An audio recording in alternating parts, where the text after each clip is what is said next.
Hello, everybody, and happy Tuesday. It is time for some small BS with Jess. I'll give everybody a second to come on. If you end up coming on live, go ahead and do hashtag live so I know you're here, or do hashtag replay so that I know you're catching it later. It's always fun to see who is getting these and who these help out. So today, I really want to talk about sponsorships. And I know a lot of people cringe at that subject sometimes. And I tell you what, as a business owner and a manager, there were times that I most definitely played the game of, oh, I'm not the right person to talk to, or I'll get you the person who is, and just keep funneling that person around until whatever event or thing they were doing was done, right? And let me know if you've had any of those tricks. I know we've all been there, like just honest talk, real talk, guys. We all were at a point where maybe we were trying to avoid them with a lot of sales goals. Maybe we do that. Which for the record, I always love just being direct about it, me personally. And I, now that I have sold sponsorships, I really do appreciate that. I'd rather have somebody tell me what their issue is with it, and then I can explain to them why I think that it's a benefit for them and their company. So what I want to talk about is a little bit of that and some of the questions that I get. So when those, you get those, it's usually like the school or college or an organization that's looking for sponsorship, sometimes an event, and they're trying to host something or put something on, or maybe they have a running website or a running group that they run, and they are looking for sponsorships.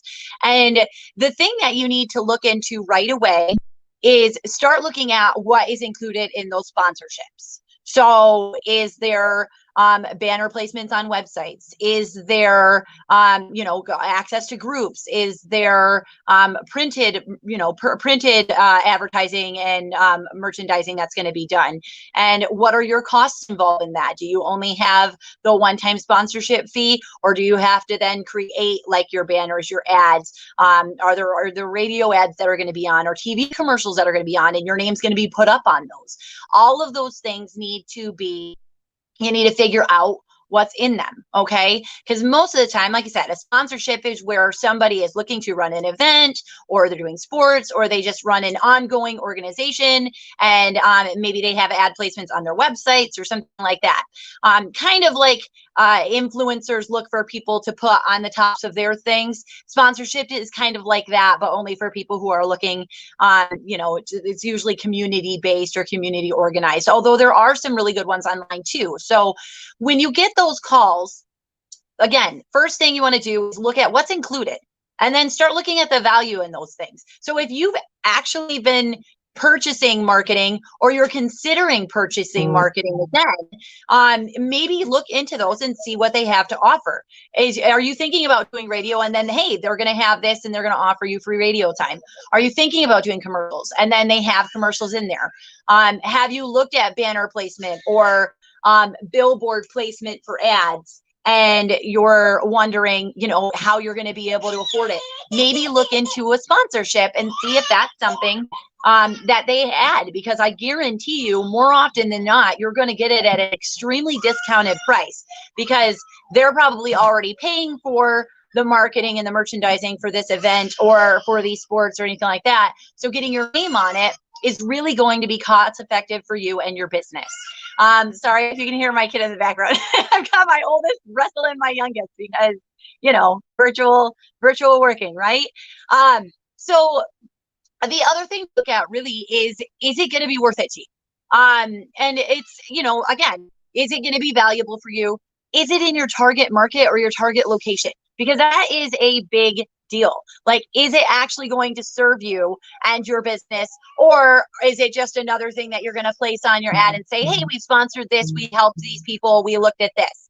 And ask yourself, is it something that you're actually going to benefit from? If it is your target market, if you are if you're a small business, brick and mortar business, and you're in a certain location, maybe, take a look and see, am I going to get a lot of advertising? How long does it run?